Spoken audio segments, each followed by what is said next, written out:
此时城头上的禁军已经有些乱了，大部分人都下意识里低着头，躲避着可能自天外而来的那种死亡收割。所以这位穿着淡黄衣衫的少年站在城墙处，竟显得那样高，那样勇敢。三皇子李承平袖中的两只拳头紧紧地握着，问道：依庆律总说，陛下昏迷不能逝世，我是不是应该自动成为监国？他身边面色惨白、四处乱瞄的姚太监颤着声音回道：可是陛下刚刚昏迷，还没有超过7日之期。眼下这局势能等吗？你是想看着我大庆的名将大帅都被老天爷劈死是吗？李承平回头阴狠地看着姚太监，姚太监心里一寒，说道：殿下，此乃国之大事，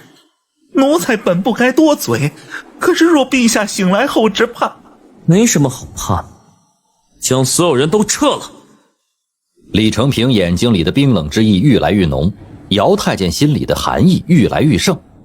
这些年里，三皇子虽然在范闲的教育下似乎变成了一位温人皇子，然而姚太监知道这位少年皇子当年是怎样的狠毒角色呀！一旦真的把对方给逼狠了，记住这份大怨，将来自己怎么活？更何况这庆国的江山将来总是要传给三殿下的，若陛下这次真的不治，只怕明日三殿下便要坐到龙椅上。等他们出了广场再行追击，总能给父皇一个交代。在这儿耗死又有什么意思？李承平微眯着眼看着雪地里的兄长先生，没有流露出任何不应该流露的情绪。摘星楼顶的雪中，那片纯白的名贵毛球下的金属管不停地发出巨响，撕裂空气，收割遥远皇宫处的生命。这些声音极大，虽然反作用力被削减了许多，可是摘星楼顶的白雪依然被震得簌簌溅滑，而这声音更是传出去了极远，惊扰了四周街道和民宅中的人们。京都府衙役早已经发现了这片地方的怪异，只是摘星楼是朝廷的禁地，虽然已经荒废多年，但若没有手续，谁也不能进去查看。加上今天还是初几，年节还在继续过着，这些衙役们心想，或许是谁家顽童在里面放春雷，只是这春雷的声音似乎大了一些。终究还是内廷的反应速度更快一些。皇帝陛下昏迷前异常冷静地说出了摘星楼的名字，内廷的高手们从皇宫里巧行前出，顺着皇宫左方的御河直穿山林，用最快的速度来到了京都东城。隔着2条街还能听见摘星楼上传来的巨响，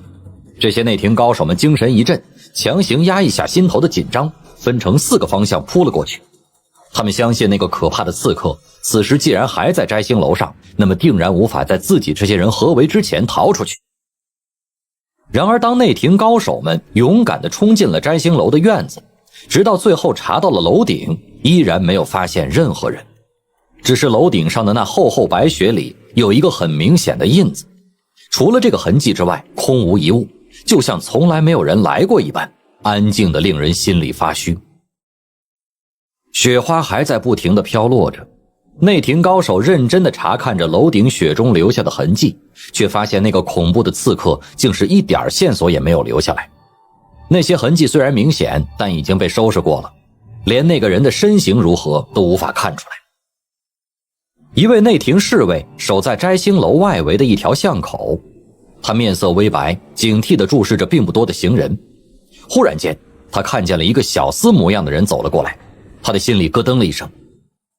那个小厮是个少年，而让这名内廷侍卫动疑的是，那个人的身外裹着一层厚厚的毛皮。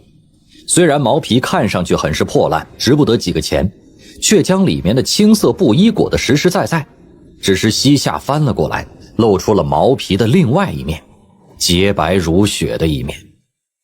这是极为名贵的毛皮啊，有谁家的小厮能够买得起这样名贵的事物呢？内廷侍卫眼瞳一缩，第一时间内拦在了这名小厮的面前，便欲呼叫同伴，不料却感觉眼前一花，紧接着便是感觉颌下一麻，这名内廷高手靠在了小巷墙壁，立时毙命，身体却是僵硬无比，没有倒地。小厮指尖一抹，抽出了扎在此人颌下的那枚细针，裹紧了蒙在身上的厚厚皮毛，似乎还是有些微冷，走出了巷口，转瞬间消失在了京都的风雪之中。京都今日风雪大，动静大，然而却没有多少人知道，被戒严封闭的皇宫前究竟发生了什么。御史台扣婚的御史们早已经在夜里就被强行押回了各自府中，而那些各部的大人们也是被监察院通知强行留在了府内，便是胡大学士也无法靠近皇城。这种压抑的紧张与波动没有过多久便传到了京都南城的那条大街上，这条街上不知住了多少家权贵，而所有人谨记猜疑的目光都只盯着一家，那便是范府。范府今日一如往常，没有慌乱，没有悲伤，没有紧张，该烧水的烧水，该做饭的做饭。范闲入宫与陛下谈判得来的成果很明显没有反映在府中。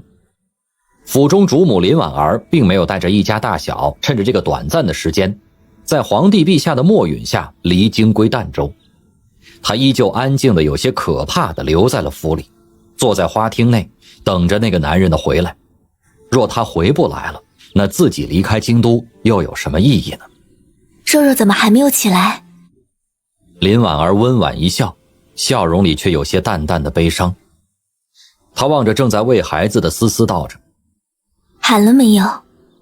正说着，昨夜才被放出皇宫的范家小姐从厅外缓缓地走了过来，身上干净如常，眉宇间一如以往般的冷，脚下的鞋子没有沾上丝毫血水。他望着嫂子笑了笑，便坐到了桌子旁边，拿起了筷子。他拿筷子的手是那样的稳定，一丝颤抖也没有。明明还是大年初几的时辰，放在往常，那些红红的鞭炮纸屑还在雪地上飞舞着，那些微微刺鼻的爆竹气味还在街畔宅后美妙着，一切都透着一股热闹而喜庆的气氛。然而对于京都的官员百姓们来说，庆历12年的春节过得实在是有些不顺心，不止不顺心，更是有些黯淡。昨日是大年初7，各部衙门开堂第一日。就在这一日里，京都内贺派官员惨遭刺杀，鲜血惊醒了无数人还有些微醉的心神。而今日皇城附近已经开始戒严，听闻朝廷最终查出了那些胆敢在京都首善之地刺杀大臣的万恶之徒是谁，并且在皇宫附近展开了扑杀行动。听说死了很多人，而且似乎那位被皇帝陛下褫夺了所有官职的小范大人也牵涉室内。更有风声传出，那些无比阴险的刺客里竟有很多北齐和东夷人。